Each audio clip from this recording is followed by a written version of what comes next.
జరుగుతా ఉన్న అన్యాయాలకు సంబంధించిన విషయాల మీద ఈరోజు యాదృచ్ఛికంగా ప్రొటెస్ట్ కార్యక్రమం కూడా జరుగుతూ ఉంది.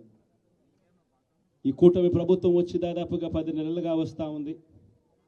ఈ 10 నెలల కాలంలో ఎన్నికల వేళ వాళ్ళు చెప్పిన సూపర్ 6లు సూపర్ 7లు అన్నీ గాలికి ఎగిరిపోయాయి.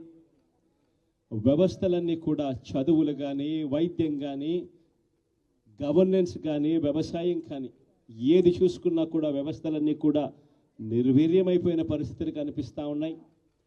ఈరోజు పిల్లలకు సంబంధించిన ఫీజులకు సంబంధించిన బకాయిలు కూడా సంవత్సర కాలంలో ఫీజు రీఎంబర్స్మెంట్కు కావాల్సింది ఒక్కొక్క క్వార్టర్కు 700 కోట్ల రూపాయలు చొప్పున, సంవత్సరానికి 2800 కోట్ల రూపాయలు విద్యా దీవెన కింద 4 క్వార్టర్లకు సంబంధించి